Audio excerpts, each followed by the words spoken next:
My guest this morning is Marci Glidden Savage. It says the unexpected death of someone you love by suicide is traumatic, misunderstood, and a devastating ending. Learning or leaving so much unanswered questions in its wake. Your loved one's life is reevaluated, judged, and at a minimum questioned. Exhausting and impossible questions overshadow your overwhelming pain and sadness. Your grief is complicated, messy, and haunting.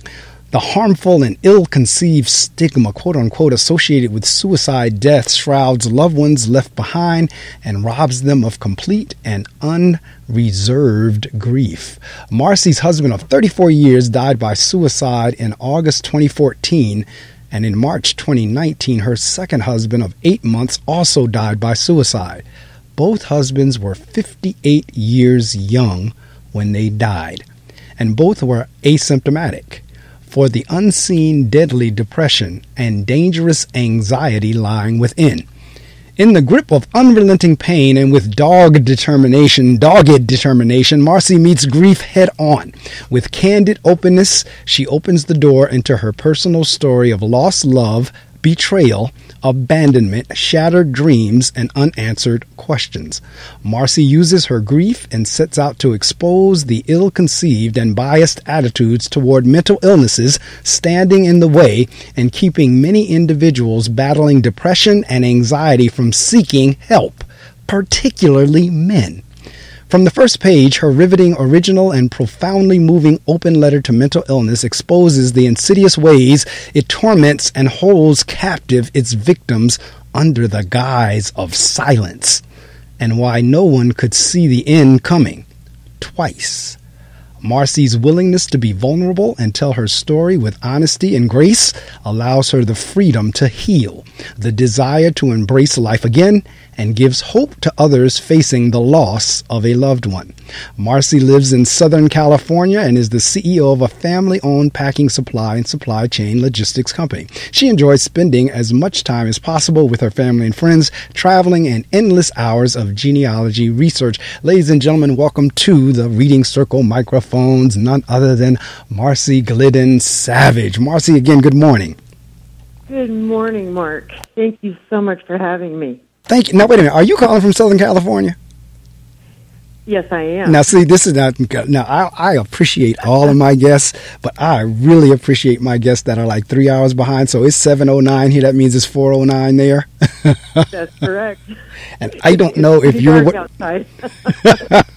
I don't know if you're what we call a morning person or not, if this time of day that you normally would be up. But again, I appreciate so much that you did rise to chat with me, because the show, I don't do pre-recordings.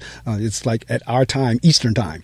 So the fact that you are with me really is a testament to what we're going to do this morning in terms of really trying to put some spotlight and highlight and kind of, take the lid off on mental illness. That's why I was saying in our chat in the beginning, I absolutely love that open letter to mental illness. I read it in the 6 o'clock hour. I posted it on my Facebook page because we really need to shed light on this, because the power for mental illness is silence. Yes, it is. So silence. It is, and it's not only even just for, because I also took it to the level of folks who are abusers or are abusive. When you start talking domestic violence and domestic abuse, so forth and so on, the same thing. The power of it is folks not knowing. That's correct. And so for mental illness, as we were chatting prior to going on, folks can be struggling and suffering with that and going about their daily routine and nobody know. I mean, they could be laughing and smiling with you. They could be going to work. They could be going to church. They could be going with friends. But on the inside, they're being tormented. And nobody knows that but them. That's right.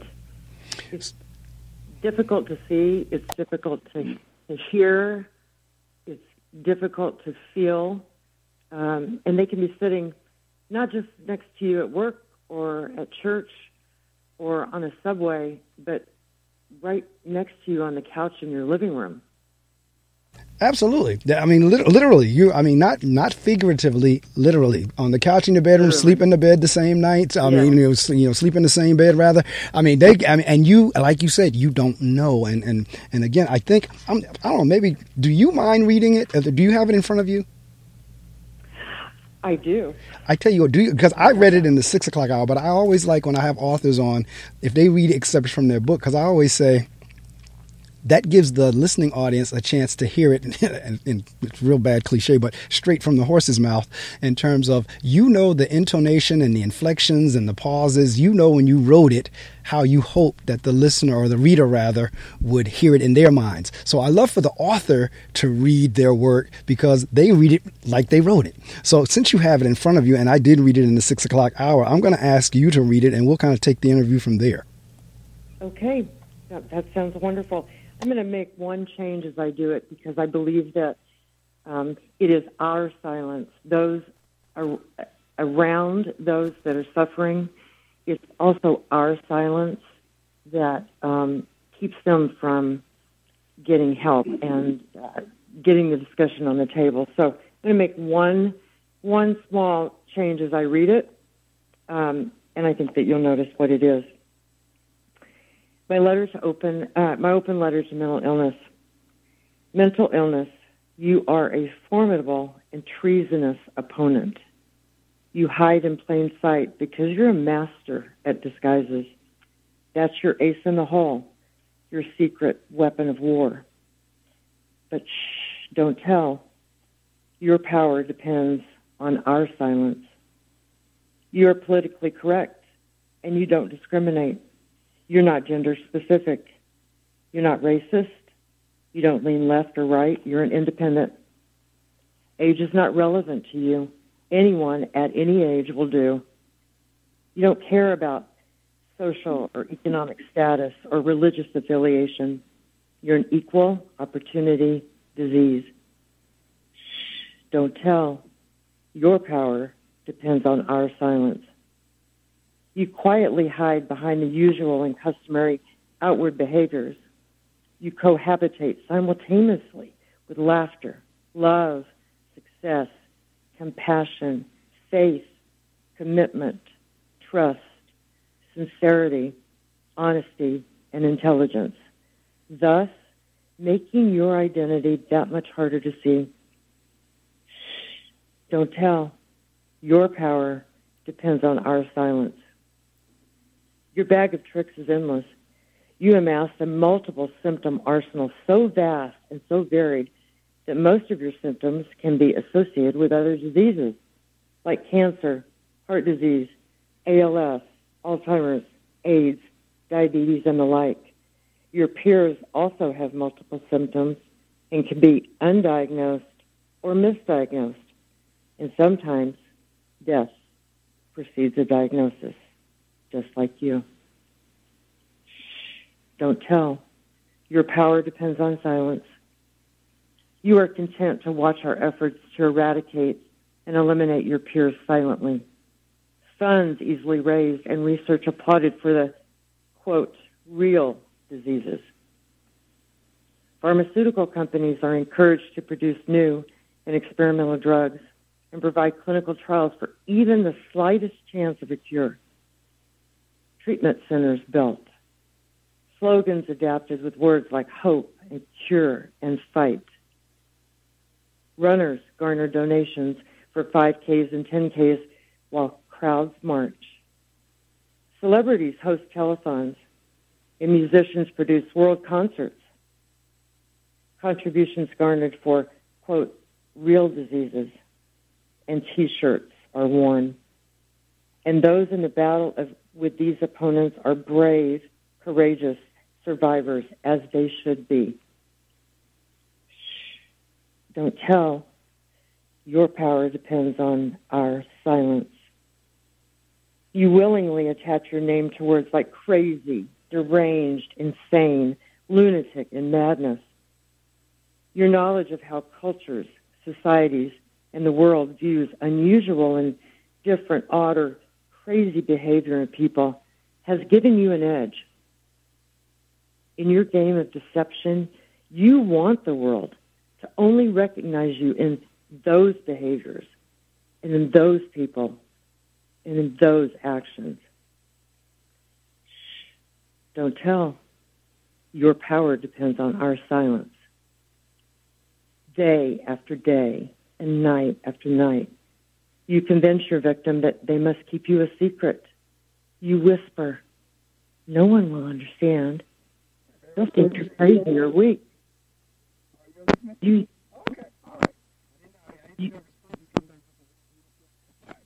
okay, you need to nut up.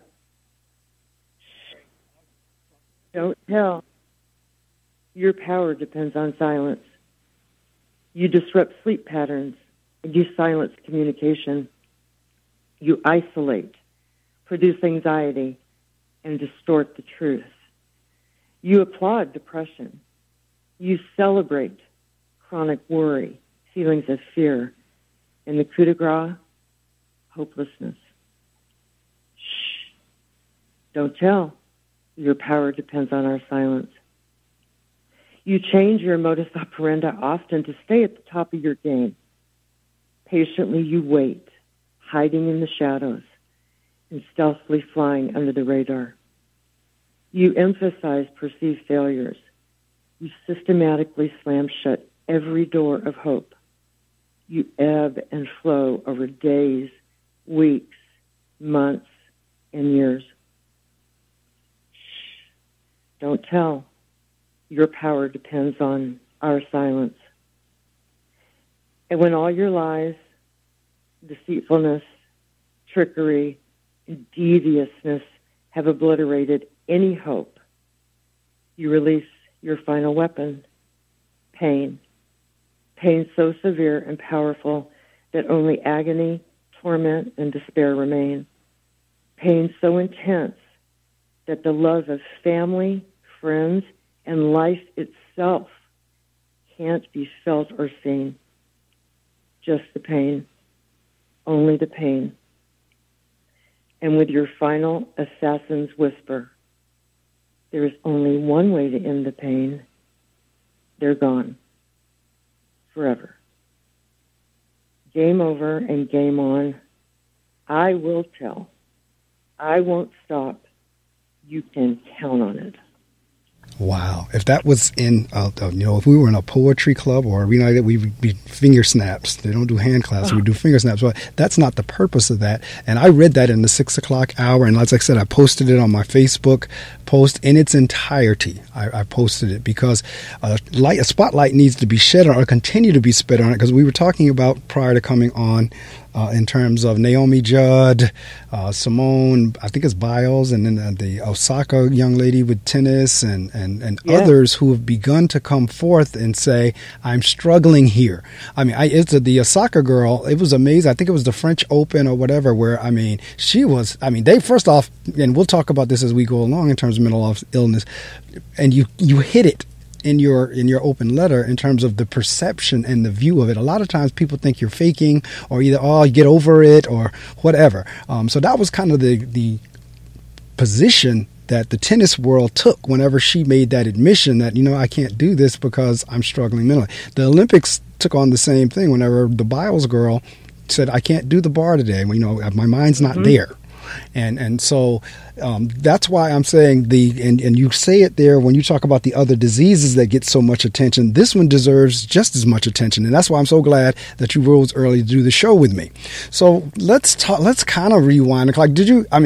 Most of the time when I'm talking to my authors, they set out at some point to write a book. Did you set out to become an author, or was that something you wanted to, or you were already doing that, or did the cause cause you to become an author? It caused me to become an author. I did not, after the death of my first husband, Paul, married almost 35 years, together 40 years because we went to UCLA together. And I didn't write it after he passed. I was trying to survive and run a business and make sure my kids were okay. But after my second husband died, after just being married 8 months, I was treated completely different and felt grief and the stigma around me so differently that I no longer could be silent. It just wasn't going to be an option. The pain that family members feel following a death by suicide is, like I said earlier, haunting, and it's very complicated, and it's messy, and it doesn't have to be as complicated as it is. And so I, actually the very first thing, Mark, that I did write was this letter to mental illness. That was the very first thing I wrote. It makes sense. Because what happens is like, I taught language arts when I was a teacher. I'm a principal now, but when I was a teacher, I taught language arts. And what you wrote here is what we call personification. You've actually made mental illness appear as if it were an actual person. And that's what, like, when you were writing to it, it's like, no, you're a formidable foe. You know, I'm like, as if it was a person and not just a concept. That it's like you wrote that as if mental illness was a person, just like me and you. That's another reason I loved it. And you're absolutely right. And I do know of a young lady that actually at one point in time, she was my secretary, and we also were very good friends because we go to the same church. But she actually lost two.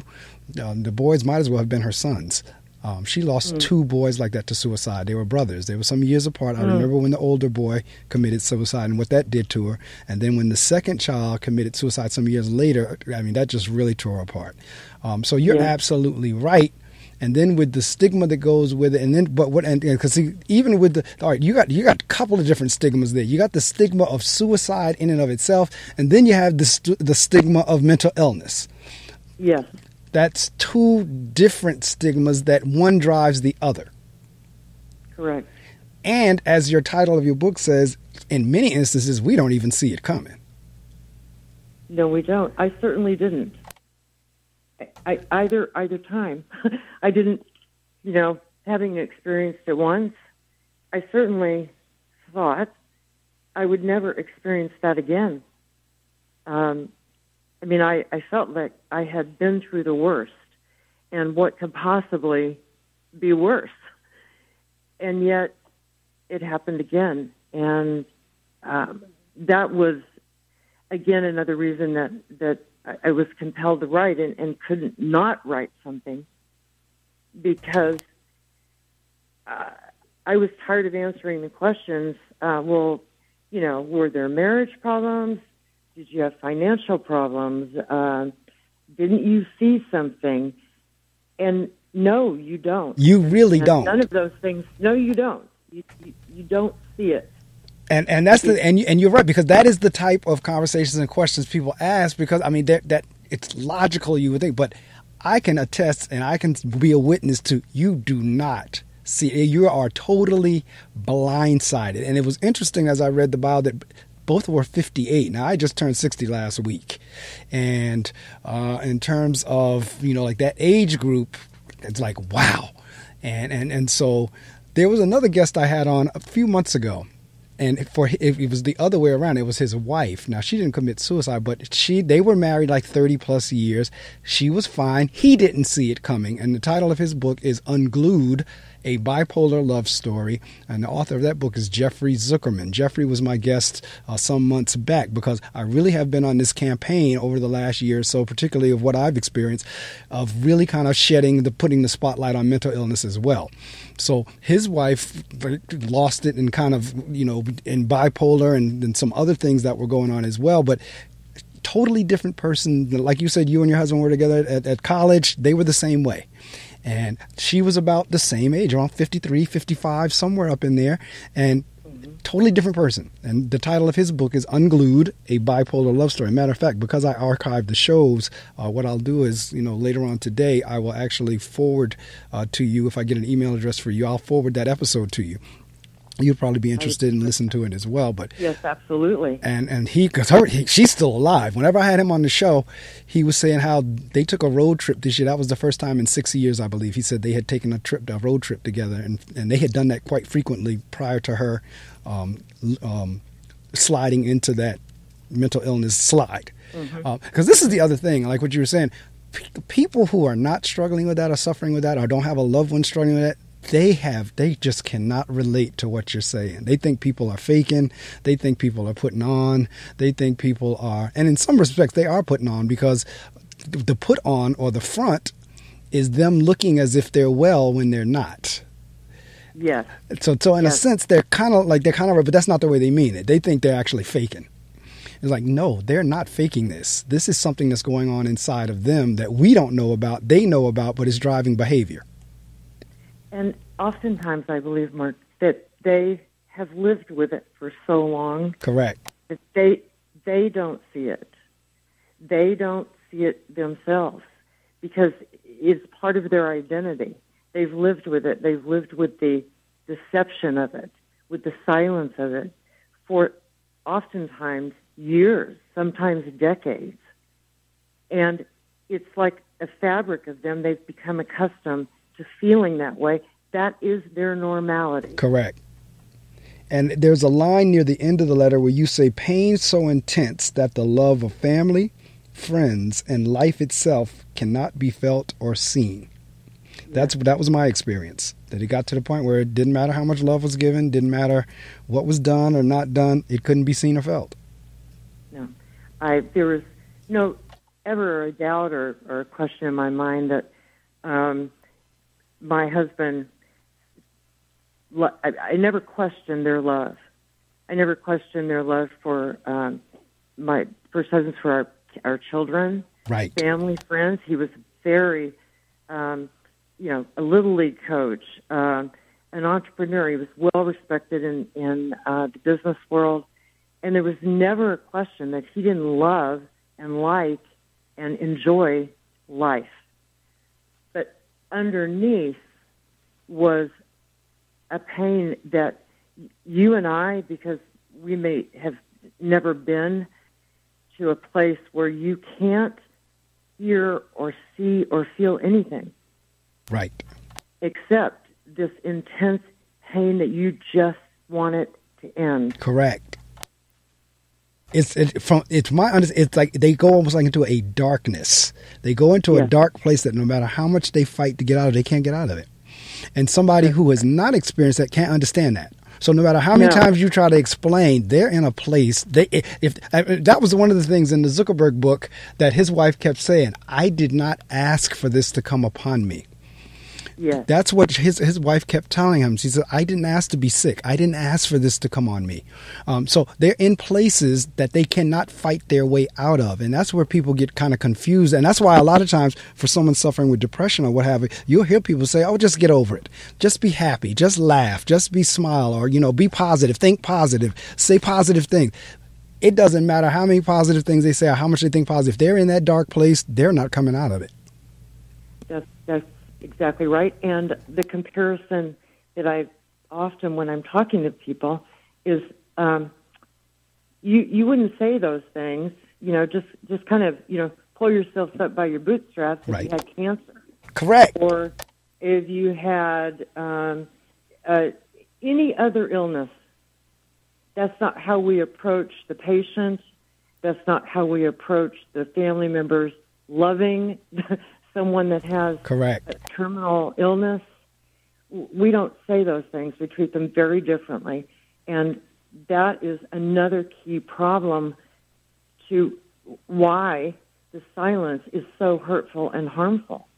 Because until we can fight and consider mental health as important as any other disease that we fight, it will never change. We can run ads. Right.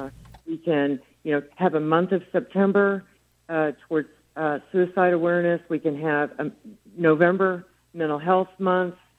We can do all of those things, but the suicide rates are rising, not only in the United States but across the world. And mental health, if we haven't come through these past 3 years, correct, and seen a difference, then we are further behind the ball than I think we are. No, you're absolutely correct, because I have said over and over again, and said it even again this morning, and my guest that I had on 2 weeks ago and last week, the pandemic exacerbated it. If you had any kind of underlying mental health issues at all. Going through COVID, going through being isolated, it exacerbated that. I'm clear that's what happened in my case. It exacerbated something that was already underlying. And you just said it in terms of it can go on for years and you must not know it. And now something like this pandemic came along, it explodes. And like you said, in an instant. And in terms of your perception, like I love the quote that you had by Michelle Obama there. It says, quote, "At the root of this dilemma is the way we view mental health in this country. Whether an illness affects your heart, your leg, or your brain, it's still an illness, and there should be no distinction." Unquote, Michelle Obama. Now, it's interesting that you brought up the conversation about cancer, because I had that same exact conversation with my mother. I said, "Mom, would you have said that if it would have been cancer?" She said, "No."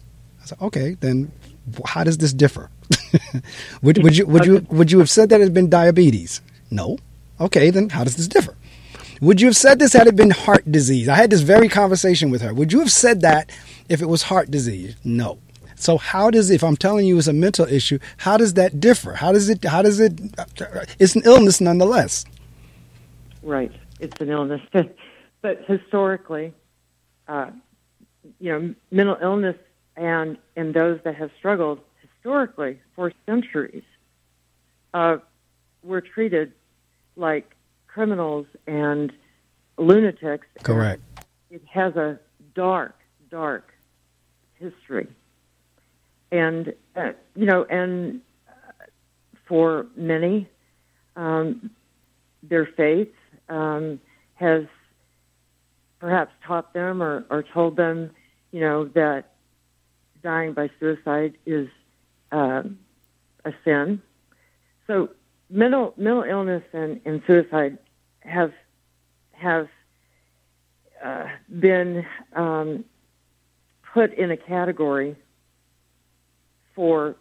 in every culture around the world, I believe, or most, in religious, in people's faiths for a long time. And that, that's another way mental illness is so deceitful, because we have looked at craziness, mass shooters, people that, serial killers, and we have let mental health disguise itself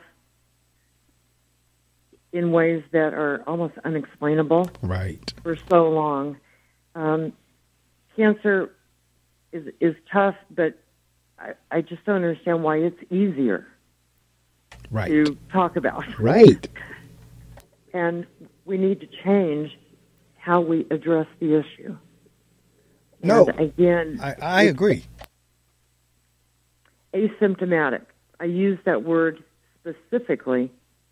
If there was any word that I chose in this book, asymptomatic, because I felt as though coming out of COVID and the isolation that everyone felt, they understood. People understood what it was isolated and not know from one day to the next what's going to happen in the world around us, and they understood what asymptomatic meant. It meant that someone could be walking around right next to you and have a horrible virus, and yet we would be completely unaware that they did. Correct.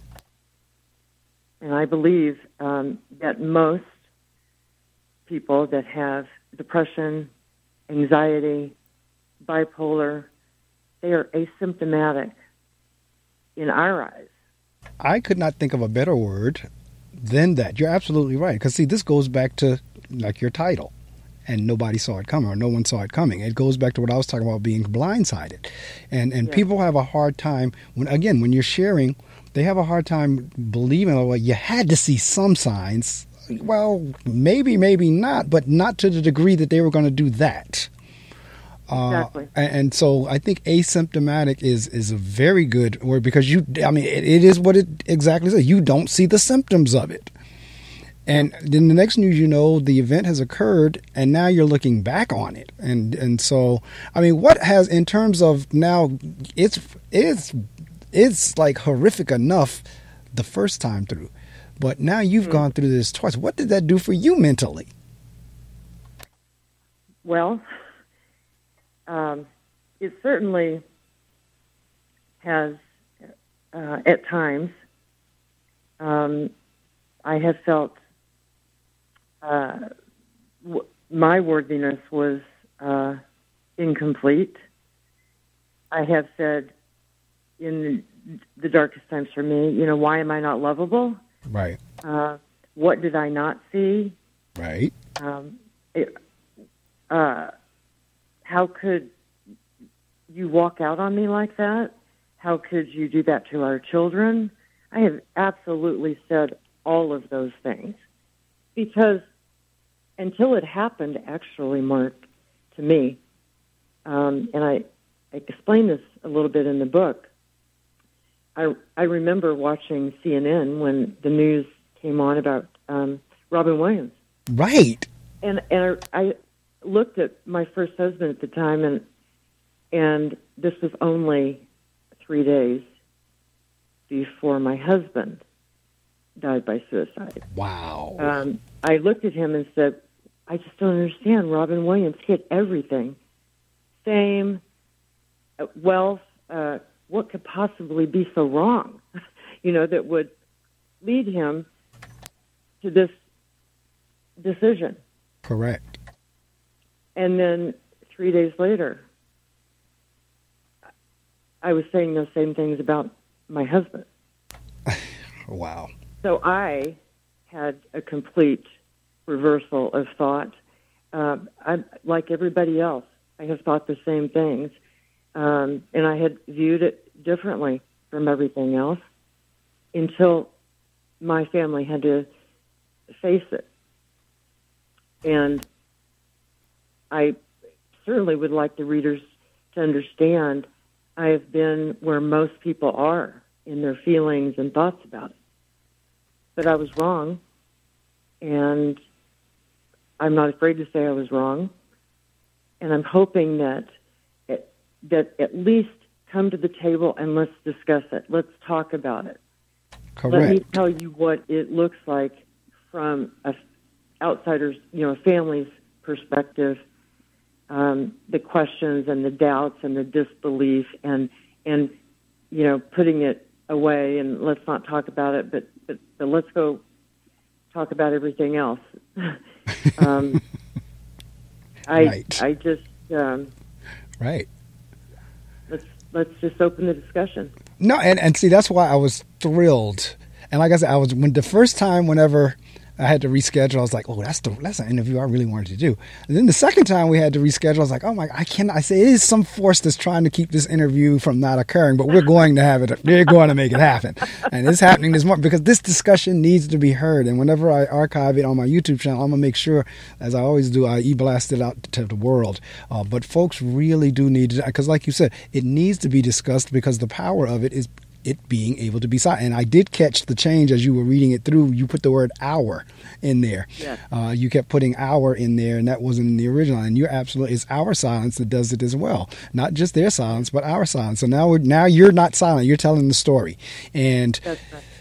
Again, I reacted the same way to Robin Williams because Miss Doubtfire is one of my favorite films that I can watch over and over again. My kids loved it when they were kids.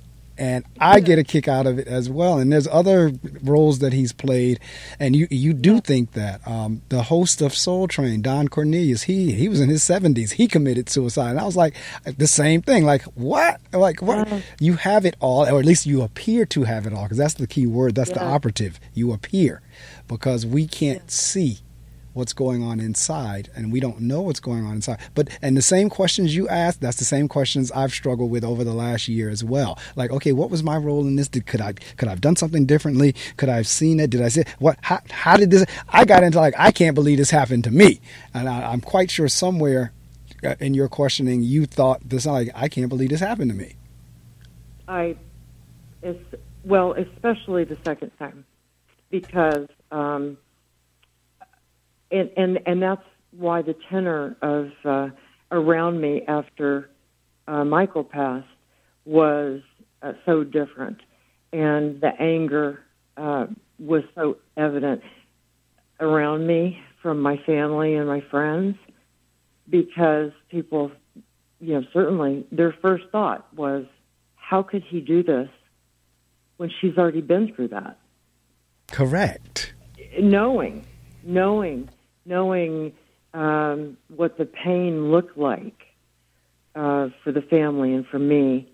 And again, that's why I sat down and started writing, because the tenor around me so different, so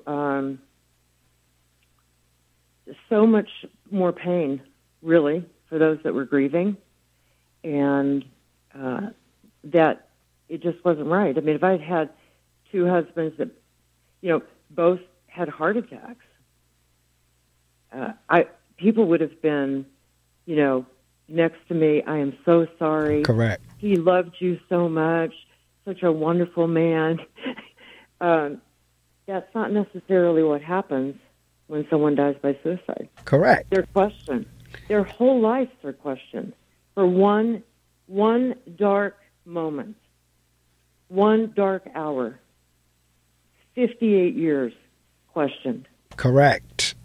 And you're absolutely right, because my father passed away of a heart attack 1 week before his 49th birthday. He was 48. He would have been 49 that next week. He dropped of a massive heart attack. My mother's second husband, either was an aneurysm or something like that. He was a truck driver, and he was right in the middle of dropping off a load and just dropped. Something in his head snapped. And at the time, he was 60. And you're absolutely, the outpouring of support in both instances was unreal. I don't think it would have been the same way, as you said, had both of them died by suicide. It's not the same way. It really, having lived through it, I will say when Paul, my first husband, passed, he was beloved by so many. We've lived in the same community for years, and, volunteered in, Little League, soccer, football. We had a lot of friends, and a lot of friends from church. And I was surrounded by, immediately. And, whatever they felt or whatever their questions they had, and they did have questions, they kept them themselves. Correct. Those around me. They couldn't do that the second time. It was too much for them. And it just completely different. And they didn't even understand that perhaps I needed those around me that loved me more the second. Correct. It is and again, in my instance, it was not a suicide, but it's a very strange feeling when you're dealing with somebody that it's not the person that you knew. It's not the person that you know it's not that person. It's a totally different person. I'm sitting here because I saw the article the other day, and I was trying to find the one I saw the other day, but there's another one that was printed on July 10th of this year. It says easier access to guns correlates with increased suicides. And I saw something the other day that the suicide rate is going up, and the use of guns has gone up with it, in terms of that was the mode, because the use of gun was not the preferred method of suicide. But now that's becoming more and more the preferred method. Particularly with men. Yes. And so even that I find is interesting, but now they're saying not only they're committing suicide, but they're using a gun to do it. And see, again, because this is the other thing too. Whenever you're talking about this or talking to someone who is suffering from it, you cannot think rationally, because they're not thinking rationally. So something that somebody will say, well, how come? You're like, no, you're thinking rationally. You're not thinking like someone who's struggling with that is thinking. Because in many instances, depending on which faction of mental illness, if you're talking borderline, if you're talking bipolar, if you're talking narcissism or anything, whatever comes into their mind, there is no one on the face of the earth who can change it. If that's what's in their mind, there is nothing you can say or do that's going to change the delusion that's in their mind. You are spot on. Just spot on. We don't have the insight to know what that's like, because most of us have never come to that type of darkness. Most Americans, have some, couple of weeks of depression each year over COVID, Right. the stock market, whatever it is. But we don't know the depth of the darkness. Correct. And we will never understand it until we start talking about it. Correct. And in turn, like I said, when they get to that point, that's what I say. You cannot think rational, because in their mind, and that's the other thing. In their mind, they feel they're thinking rationally. When whatever they're saying is just irrational, you could be saying the sky is blue and they're saying it's red. There is nothing that you can take them off of that. The sky is red. No matter what logical argument you make, no matter how many people say, no, I'm sorry, the sky is blue. In their mind, if the sky is red, that's where it stays. It's red. And they're going to base their behavior off of what's going on in their mind. So if in their mind the sky is red, all their behavior is going to be driven off if in their mind the sky being red, even though it's blue. Exactly. And look at how many young people, middle school, high school, that are dying by suicide. Well, Marci, I told you a couple minutes ago, I'm a principal. You would not believe I had three fourth graders this year that were in my office. We had to do a crisis procedure on them because they threatened suicide. Fourth grade. Now, out of the three, only one of them had a plan. The other two didn't really have a plan, but the little one that had the plan, he told us exactly how he was going to do it. Wow. He was going to go up to the top of his building and jump off. Wow. And when we go into crisis procedures, what has to happen is they can't come back to school until they've seen a psychiatrist or a psychologist. They've had to go to the hospital, and their parents have had to have them evaluated. And we have to get a clearance from the hospital or the psychologist to say the child is cleared to come back to school. But think about that. Fourth grade. That's about 8, 9, 10 years old, somewhere in there. And life is that miserable at that age that they want to just take themselves out. And so you're right in terms of young folks. And one of the articles that I just saw, going back to the gun thing, was they were seeing that even amongst teenagers, the use in guns for suicide has increased. Yes. It is. It's a horrible mark, and it's a horrible stain on, the world that we live in today. That that the rate is increasing, and it's increasing in our children. Yes. Our children. If there's ever a reason to start talking about mental illness, mental health issues, death by suicide, look at our children. Correct. If you don't understand adults, let's focus on the kids. Correct. If that doesn't bring you to want to rethink a position on this particular type of death, and what anxiety and depression can really do, I don't know what would. I could not agree with you more. And see, and when you start getting into children, a lot of times what's stressing them out or what's bringing that out in them is adult issues. There are issues going on within the family that they feel like they can't deal with. Because in this child's case, the mother, and the father had separated, or she was on to another partner or what have you, and he still loved his dad and wanted to see his dad. So you had that mix going on and other things going on as well. So, then some things going on in school. He felt like he wasn't performing well in school. So there was just a lot going on. But at that age, the only thing I was thinking about was dump trucks and, cranes and planes and playing with baseballs and stuff like that. I was not thinking about taking myself out. But you have kids that are dealing with that. Yes, they are. And, we have to all ask ourselves why. Correct. Let's pay attention to this. Let's not just, see a news flash on the TV about, Correct. or at the end of a program. Last year, I forget what program it was on, but some crime drama, and at the end it was, if you feeling like you need help, call this phone number. It flashed so quickly and it was gone. You couldn't even take the phone number down. Correct.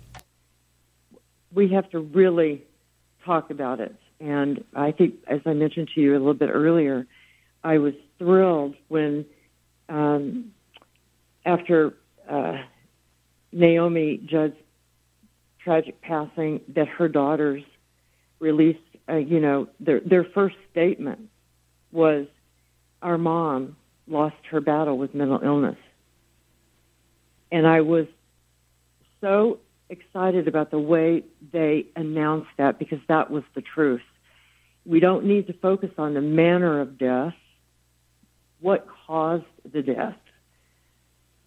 And for the first time ever, I believe they were the first that announced it that way. No, absolutely right. And as we said prior to coming on, I couldn't have agreed with you. I was jumping up and down as well, just as you were, because again, it has to be highly, because it is our reality now.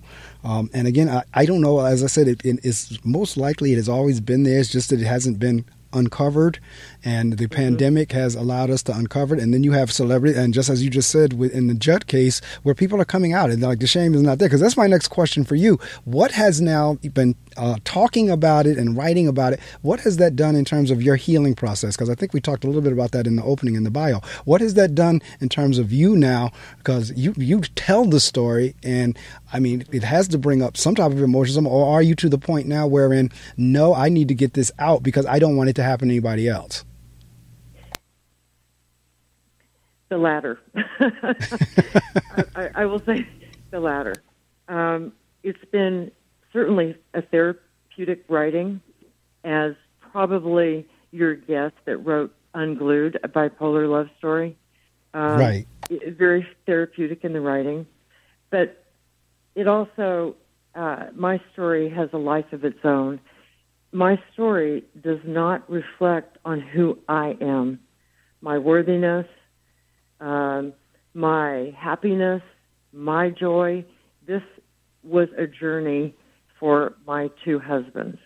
And because it has taken on a life of its own, it has allowed me the freedom to feel the joy and be worthy of it, to love again, to be happy, to know that I didn't cause Correct. either one of them Correct. to have a mental illness. It was nothing that I could have changed or foreseen, just as if they had a cancer growing within their body, and one day they're not feeling good, we go to the doctor, and the next thing you know, the doctor's saying it's stage 4. Correct. I would never say to someone, didn't you see that? Correct. Didn't you see that growing for all those years?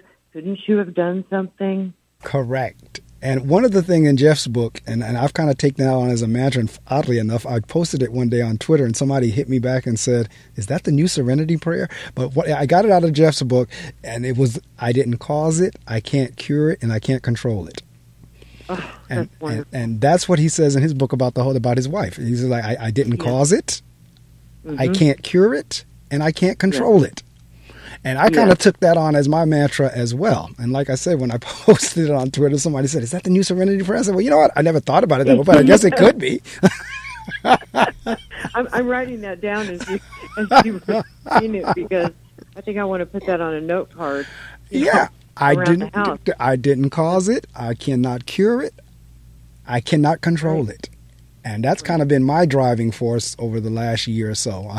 Like, because I mean, there's all kinds of questions that come up. And in terms of, like you were saying, you do begin to question yourself. Like, okay, did I bring this on myself? What? How? And I'm sure, like in your case, do I attract these kind of people? Is that the kind of people I'm attracting? Or, what is going on here? I actually had someone say that to me. Not surprised. Right? The coincidences. And actually, I had my pastor at my church's wife, I had a really wonderful conversation with her, and they had also had suicide deaths in their family. And, she said, I don't know, you're in a very small niche, Marci. Twice. Extremely small niche. Because like I said, once was, small. all right, but when you start talking twice to the same person, yeah, that is extremely Right. small. And again, another reason to write and to speak. This is my story. And today, as we talk today, Mark, I'm not afraid of my story. I'm not ashamed of my story. This is what it is. And I have not only survived it, but I'm thriving I'm still a mom. Right. I'm a grandma or a niece. They call me niecey. Uh-huh. And I have faith, and I have friends, and I have wonderful family. And this is my story, and I'm not afraid to say this is my story, because it is. And see, this is the thing, and this is the thing about any of the experiences we go through in life, because you have no idea who is listening that you're actually helping, myself included. Just listening to you is helping me. Based on the experiences that I've gone through, you're actually helping me by me talking to you in terms of not being ashamed of the story, being able to tell it, because I still have not released information in total. I've kind of hinted around at it, but I haven't released anything out. And the other thing is I don't want to compromise folks. But at the same time, it's like it is an experience, and the fact that you've gone through it, and your pastor's wife is right, is a very small niche.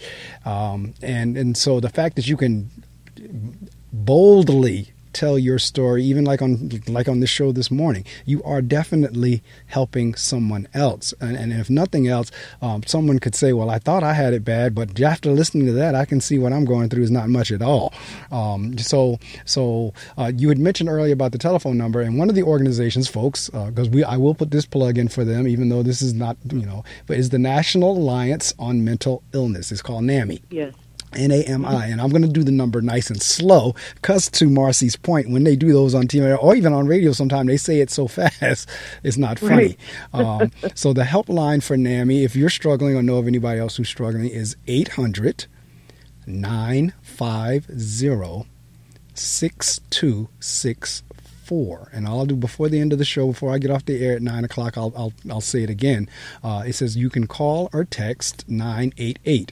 So from Monday through Friday, from 10 a.m. to 10 p.m., if you're in a crisis, you can call or text 988. But the number is 800-950-6264. Their website is nami.org.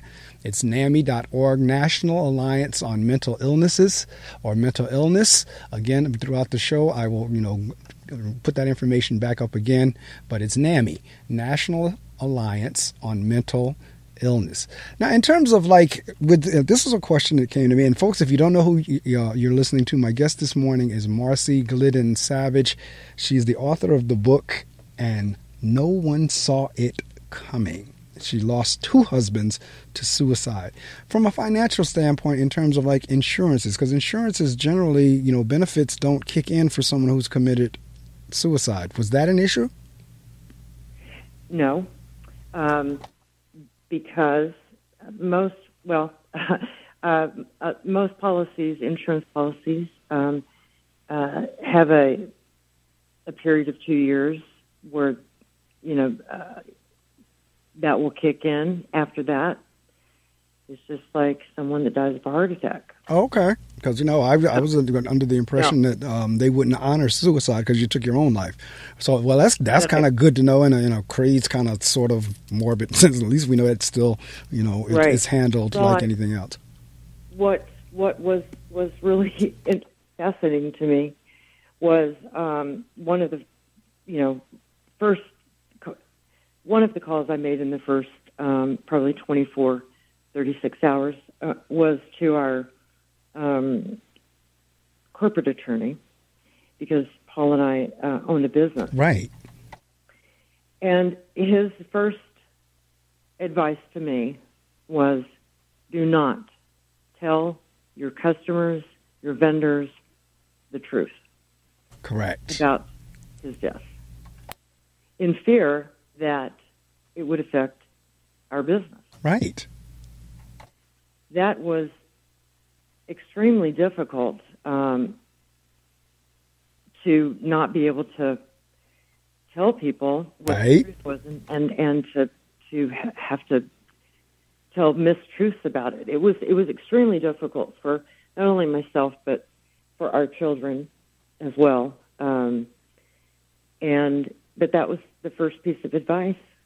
Well, see, again, that goes back to what I was saying a couple of minutes ago. Whenever I understand where you're coming because you don't want to compromise. You don't want to compromise the business. And that's what I was saying in terms of I haven't gone full-blown detail to anybody or very few people because I don't want to compromise the other people involved in it. So, yes, and it is very difficult. It really is because you're going on as if everything is okay when you know it's not. Or you're going on as if, things are what people think they are when it's not. So again, Marci's book, and I'm going to read the table of contents. We already did the open letter to mental illness, which I absolutely love. Like I said, you personified it and it's a masterful job. Chapter 2, Before the Tempest. Chapter 3, What Lies Beneath. Chapter 4, August 13th, 2014. So we just celebrated that, for lack of a better word, anniversary. Chapter 5, When Everything Familiar Goes Missing. Whew, I can relate to that title. Grief Moves In. Liminality. Now, that's an interesting word. Liminality. Liminality. Wow. Okay. Chapter 8, Take 2. Oh, and here we go. Chapter 9, March 15th, 2019. I think our original date was scheduled somewhere around there. Yes, I think because I remember Olivia saying that's right around the anniversary of. Yes. Right. Okay. Yes. Chapter 10, Deja Vu. Chapter 11, Suicide is a Game Changer. Chapter 12, Why? Oh boy, I asked that question a lot too. Chapter 13, Lean In. Chapter 14, Outside the Wake, On the Path to Healing. Then there's an open letter to the reader, acknowledgement, help resources, and references. Again, the book is And No One Saw It Coming. In other words, we're blindsided. And people really don't understand it because, well, how could you, like you just said, if it was cancer, if it was diabetes, if it was anything else, nobody would ask that question. You didn't see it coming? You didn't see any red flags? You didn't? Well, no. But yet, like I said, because mental illness truly is misunderstood.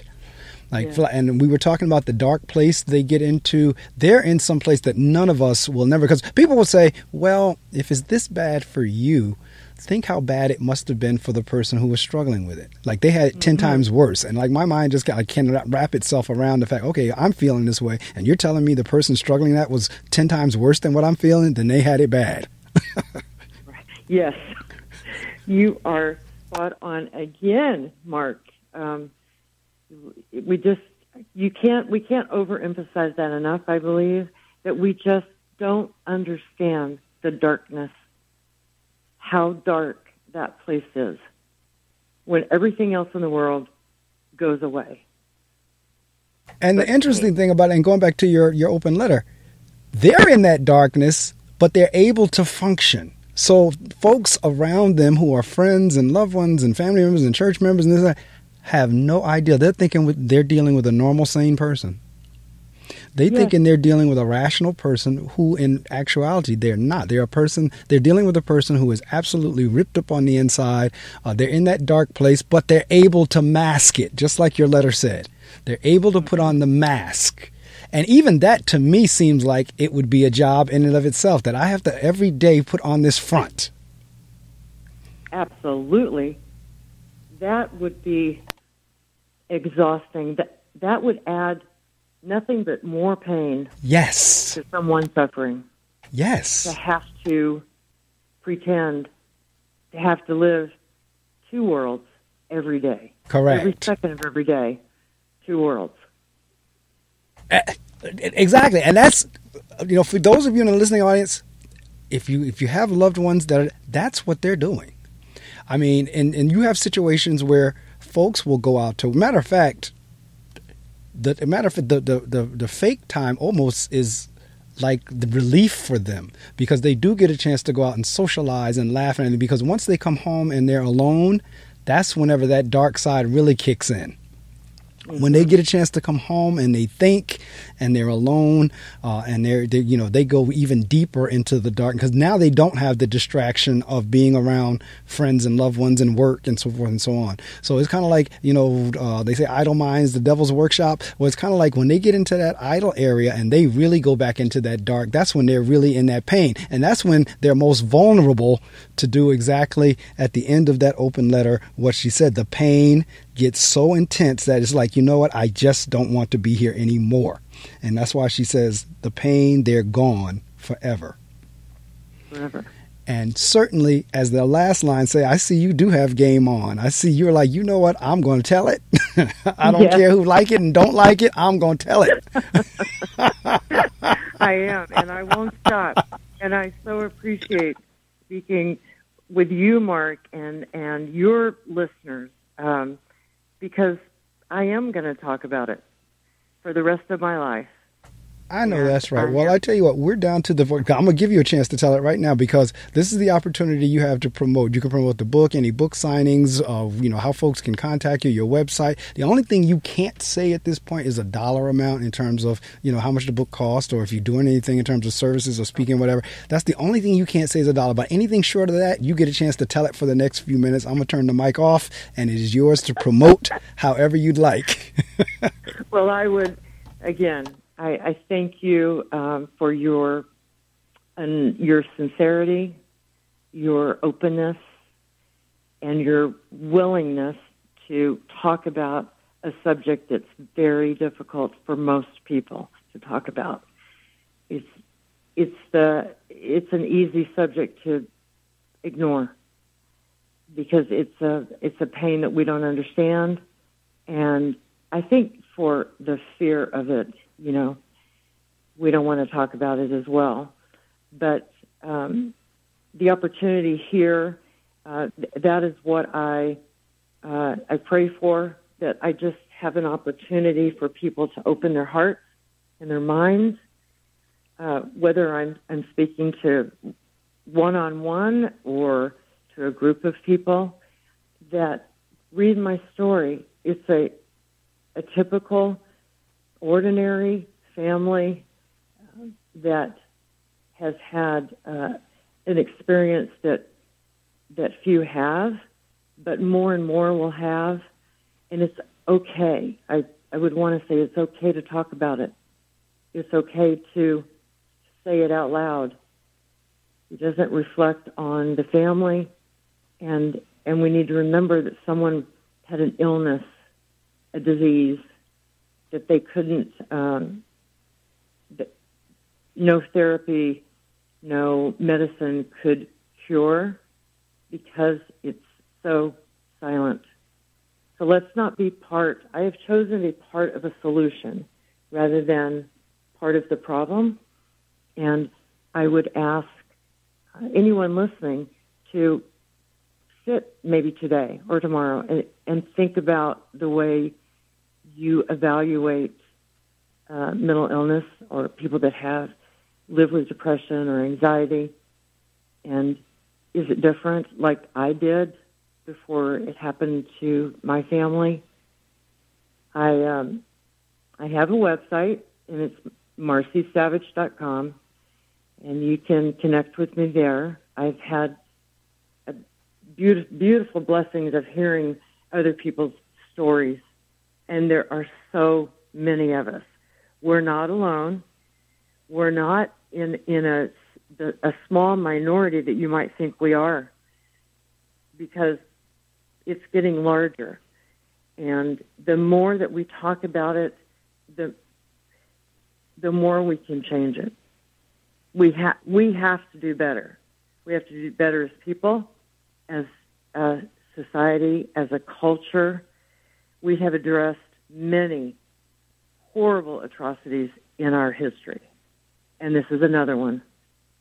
And like all the others before us, we have to open the discussion. We have to be able to open our hearts and our minds, and we can make a difference. We can all make a difference. We've made a difference today. And Mark, you have made a huge difference by just opening your program to this subject. and I appreciate it gratefully. And I know that your listeners will also. So thank you again. I'm available on my website and available to speak with anyone that will listen. Because, like I said in the letter, game on. And game over. I love it. I love that spirit. I really do, because, again, going back to, and you were spot on in terms of the silence piece. It's the silence piece that allows this thing to go on. And then you have the fear, and then you have the folks who just totally don't understand it. They just cannot, whenever you're trying to explain it, just cannot relate. They automatically, which makes sense to a degree, they automatically go to rational thinking. And they cannot comprehend irrational thinking. Going back to what I said, in terms of, in their mind, once it's locked on, laser-like, that the sky is red, you can present as much evidence as you want. No, the sky couldn't be red. You can present as much evidence and argument as you want. They're still going to tell you the sky is red, even though it's blue. And so, but folks in their rational minds don't understand that. They don't. They're like, oh, come on now. They really don't. So the fact that you're spreading light on it as well. And again, I thank you so much for rising early this morning. I just need, now, did Olivia copy you on the emails? I just need an email address for you.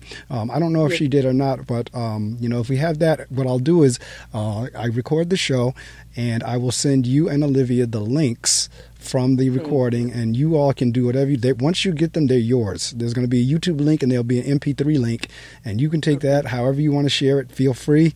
I am going to give the NAMI information again, National Alliance on Mental Illness. They have a helpline. It is 800-950-6264. Again, 800-950-6264. And one of the things that I am happy and glad and blessed about is to have a platform where I can deal with issues such as this. I've dealt with issues of Alzheimer's.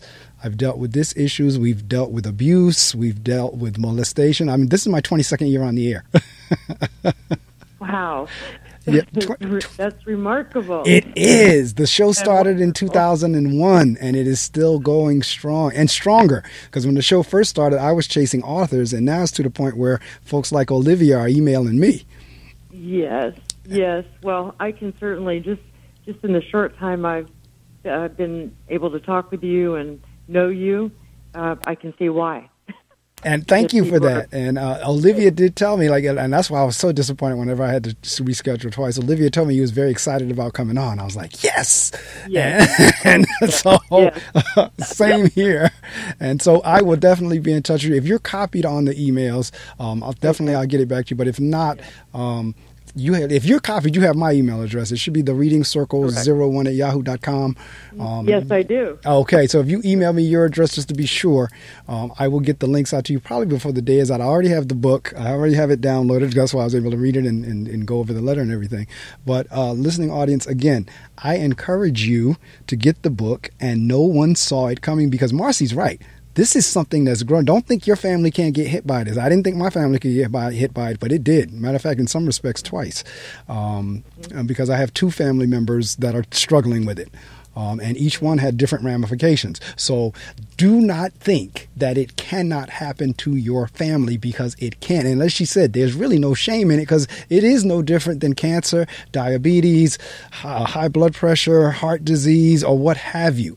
As Michelle Obama said, it is an illness, just like all the rest. So, Marci, we will be in touch. Thank you so much. Because, again, listening audience, it's 8:14 my time. It's 5:14 her time. And this interview's been going since 7 o'clock my time, which was 4 o'clock her time. So, Marci, thank you so much. Keep spreading the gospel in terms of this. We need voices like yours, like the Judd girls, the Osaka girl, the Biles girl, all of them that are saying, look, time out. You need to understand this is something serious, and it's something that needs to be addressed just like all the rest of them. All right? Absolutely. Thank you so much. And I hope that you have a blessing today so big that it'll knock your socks off.